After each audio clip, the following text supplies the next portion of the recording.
உறவுகளில் 2 விதம். ஒன்று தாய் வழி உறவு, இன்னொன்று தந்தை வழி உறவு. தந்தை வழி உறவு நமக்கு ரொம்ப பிரசித்தி பெற்றது. ஏன்னா நம்ம கூடவே வாழ்ந்திருப்பாங்க, வளர்ந்துருப்போம். தாத்தா பாட்டி, சித்தப்பன் பெரியப்பா, அங்காளி பங்காளி, அண்ணன் தம்பி என்ற உறவு நீண்டுக்கிட்டே இருக்கும். அதில் அன்பு இருக்கும், பாசம் இருக்கும், நேசம் இருக்கும், சண்டை இருக்கும், ஏன் தீராத பகை கூட இருக்கும். இருந்தாலும் அந்த உறவுக்கு எண்டே இருக்காது, தொடர்ந்துக்கிட்டே இருக்கும். ஆனால் தாய் வழி உறவு எப்படின்னா, இப்போ தாய் ஒரு தாய் வழி வீட்டுக்கு ஒரு ஃபங்க்ஷனுக்கு நீங்கள் போனால் நம்ம அம்மா கூப்பிட்டு இன்ட்ரடியூஸ் பண்ணுவாங்க. இது உன் சித்தப்பா. நமக்கு தெரியாத உறவுகளாக நிறைய இருக்கும்.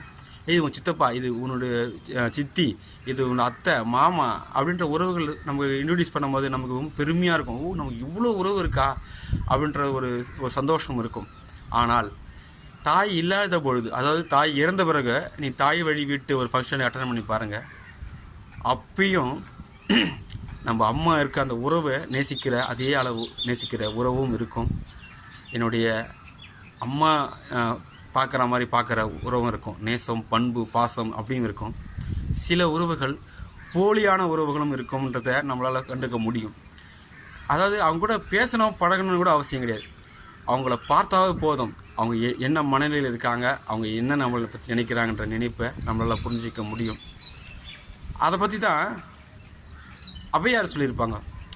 உன்னீர் உன்னீர் என்று உண்ணாதார் தன் மனையில் உண்ணாமை கோடி பெறும்னா.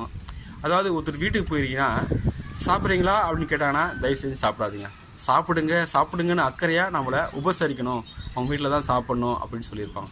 இதே திருவள்ளுவர்னு அழகாக சொல்லியிருப்பார்.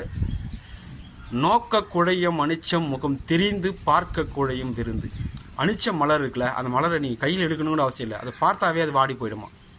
அதுபோல் ஒருத்தர் வீட்டுக்கு நம்ம விருந்து வந்திருக்கானா, அவங்கக்கிட்ட நம்ம வீட்டில் விருந்து தடபுடலாக விருந்து வச்சுட்டு அவங்க மனசு நோகிற மாதிரி ஒரு டம்ளர் வச்சு டொப்புன்னு வச்சா கூட அவங்க மனசு வாடி போயிடுமா. அப்போ அந்த அளவுக்கு நம்ம அவங்கள உபசரிக்கணும் அப்படின்னு சொல்லியிருப்பாங்க.